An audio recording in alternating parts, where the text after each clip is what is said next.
Next ఏముంది, fillet అనే option ఉంటుంది. ఫిల్లెట్లో మనకి 4 ఆప్షన్స్ ఉంటుంది. ఫిల్లెట్ కోసం నేనేం చేశానంటే జస్ట్ ఒక కార్నర్ రెక్టాంగిల్ డ్రా చేసుకుంటున్నాను, మిడిల్ మౌస్ బటన్. ఇప్పుడు ఫిల్లెట్ అనే ఆప్షన్లో ఫస్ట్ ఆప్షన్ సర్కులర్, అంటే ఇది నో ట్రిమ్ అనేసి అర్థం. మామూలుగా రేడియస్తోనే ఫిల్లెట్ అనేది క్రియేట్ అవుతుంది. First line, second line.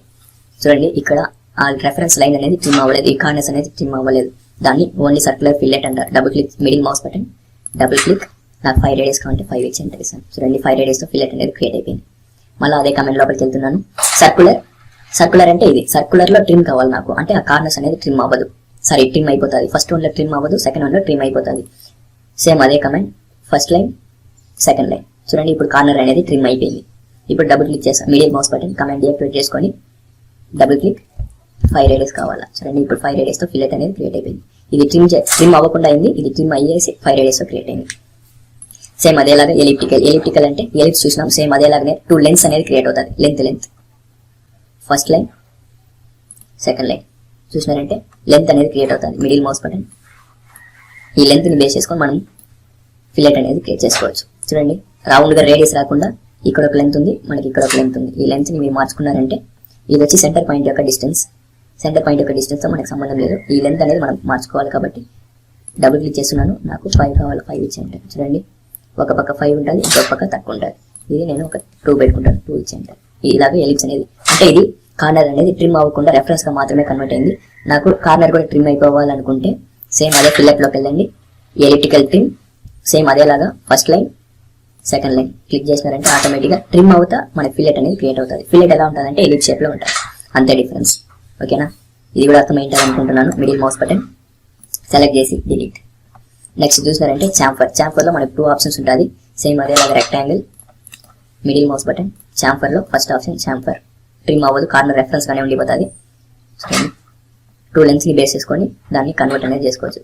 మీరు దీన్ని మార్చుకోవాలనుకుంటే డబుల్ క్లిక్ చేయాలి. డబుల్ క్లిక్ చేసే ముందు కమాండ్ యాక్టివేషన్లో ఉంది, దాన్ని డియాక్టివేట్ చేయాలా. అప్పుడేం చేయాలా, మిడిల్ మౌస్ బటన్ క్లిక్ చేయాలి, కమాండ్ డియాక్టివేట్ అవుతుంది. డబుల్ క్లిక్, 8 mm కావాలా, 8 ఇచ్చి ఎంటర్. ఇది నాకు 10 mm కావాలా, 10 ఇచ్చి ఎంటర్. మీకు ఎలా కావాలంటే అలా ఛాంఫర్ అనేది క్రియేట్ చేసుకోవచ్చు. ఇక్కడ ఏమంటే రెఫరెన్స్ అనేది అలానే ఉండిపోయింది. కార్నర్ ఉండకూడదు, ట్రిమ్ అయిపోవాలంటే సేమ్ అదే command chamfer trim, first line, second line. చూడండి ఈ కార్నర్స్ అనేది ట్రిమ్ అయిపోయింది. ఇదే రెండింటికి ఉండే డిఫరెన్స్. నెక్స్ట్ ఏం చేస్తున్నానంటే ప్యాన్ చేసుకొని దీన్ని అన్నింటినీ సెలెక్ట్ చేసుకుని డిలీట్ చేస్తున్నాను. సెలెక్ట్ చేసుకొని డిలీట్. ఓకేనా, నెక్స్ట్ చూసినారంటే టెక్స్ట్ అనే ఆప్షన్ ఉంది. టెక్స్ట్ అంటే మీరు టెక్స్ట్ మీకు ఏదైతే కావాలో అది టెక్స్ట్ అనేది రాసుకోవచ్చు. హైట్ అనేది ఇవ్వాలా, first point, second point. Height అనేది ఇస్తున్నాను, మీకు ఏదైతే టెక్స్ట్ కావాలో ఆ టెక్స్ట్ అనేది రాసుకోండి.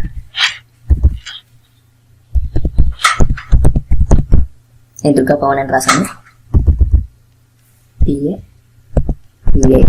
దుర్గా పవన్ అని రాసి ఇక్కడ చూడండి దీన్ని కొంచెం మూవ్ చేసుకుంటున్నాను. నా పేరు అయితే వచ్చింది, అది మనం ఇచ్చిన హైట్. అంటే స్టార్ట్ పాయింట్ కింది వల్ల నెక్స్ట్ పాయింట్ పైన ఇచ్చినామంటే అది హైట్ కన్సిడర్ చేసుకుంటుంది. మనకి ఏదైతే టెక్స్ట్ కావాలో ఆ టెక్స్ట్ అనేది రాసుకోవచ్చు. ఈ టెక్స్ట్ని మీరు 3D కన్వర్ట్ చేసుకోవాలన్నా కన్వర్ట్ చేసుకోవచ్చు. అది మాక్సిమం ఫాంట్ 3D అనేసి ఉండే ఫాంట్లోనే పెట్టుకోండి. మీకు ఏ ఫాంట్ కావాలో అది అనేది యాక్టివేట్ చేసుకోవచ్చు. నెక్స్ట్ చూసినారంటే మనం ఇక్కడ స్టార్ట్ పాయింట్ ఇచ్చినాం. ఓకేనా, ఇక్కడ క్లిక్ చేసి నేను సెంటర్ అని ఇచ్చినారనుకోండి, మనం ఇచ్చిన లైన్ అనేది సెంటర్గా తీసుకుంటుంది. ఆ పక్క హాఫ్, ఈ పక్క హాఫ్ అనేది కన్వర్ట్ అయిపోతుంది. అలా కాకుండా నాకు రైట్ సైడ్ కావాలా అని ఇది నాకు స్ట్రైక్ పాయింట్గా ఉంటుంది. ఇన్సెట్ మనకి సెంటర్లో ఉండింది, ఈ పవన్ అనేది ఈ పక్క ఉండింది, దుర్గా అనేది ఈ పక్క ఉండింది. అలా కాకుండా మొత్తం అన్ని రైట్ సైడ్కి వచ్చేసింది. లేదు నాకు లెఫ్టే కావాలంటే లెఫ్ట్కి కన్వర్ట్ చేసుకునేసాం. నెక్స్ట్ వర్టికల్గా ఇప్పుడు బాటంలో ఉంది, నాకు మిడిల్లో కావాలంటే మిడిల్లో, ఆ లైన్కి మిడిల్ నుంచి స్టార్ట్ అవుతుంది. హాఫ్ పైన, హాఫ్ కింద. టాప్ కావాలంటే టాప్, కిందికి వచ్చేస్తుంది అన్ని. ఓకేనా, నెక్స్ట్ ఆస్పెక్ట్ రేషియో, దీన్ని ఇంక్రీజ్ చేసాం చూడండి, మీకే డిఫరెన్స్ అనేది అర్థమవుతుంది. ఇక్కడ క్లిక్ చేసి దాన్ని డ్రాగ్ చేయండి, దాని యొక్క స్పేసింగ్ అనేది అట్లా స్ట్రెచ్ అయ్యేలాగా క్రియేట్ అవుతుంది. లేదు నాకు స్లాంట్గా కావాలంటే స్లాంట్గా కన్వర్ట్ చేసుకోవచ్చు. నెక్స్ట్ చూసినారంటే స్పేసింగ్, ఒకదానికి ఒక లెటర్కి ఉండే స్పేసింగ్ అనేది మీరు ఇంక్రీజ్ చేసుకోవచ్చు. మీకు డిఫరెన్స్ అయితే కనిపిస్తుంటుంది. నెక్స్ట్ ఆర్క్ని బేస్ చేసుకొని కావాలంటే కూడా క్రియేట్ చేసుకోవచ్చు. అంతే, దానికోసం ఏం చేయాలంటే ఫస్ట్ మనం ఒక ఆర్క్ అనేది డ్రా చేసుకోవాలా. Plus middle mouse button, just ఒక ఆర్క్ అనేది డ్రా చేసుకుంటాం, 3 point arc. Middle mouse button, text అనేది యాక్టివేట్ చేసుకుంటున్నాను, ప్యాన్ చేసుకొని మళ్ళీ ఫస్ట్ పాయింట్, సెకండ్ పాయింట్,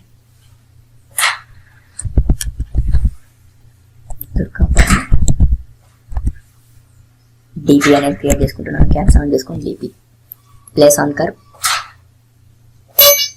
ఏ కర్వ్ ఇది నాకు సెలెక్ట్ చేసుకున్నారంటే ఆ కర్వ్ని బేస్ చేసుకొని వచ్చేస్తుంది. ఇప్పుడు చూడండి, కర్వ్ని బేస్ చేసుకొని మనకి నా పేరు అనేది క్రియేట్ అయిపోయింది. ఇలా కావాలంటే కూడా మనం ఆర్ట్ని ఎంత పెద్ద చేస్తామో దాన్ని బేస్ చేసుకొని ఇది అనేది ఈ టెక్స్ట్ అనేది క్రియేట్ అవుతుంది. టెక్స్ట్ అనే కమాండ్ కూడా మీకు మాక్సిమం అర్థం ఏంటది అనుకుంటున్నాను. కంట్రోల్ Z ఇస్తున్నాను.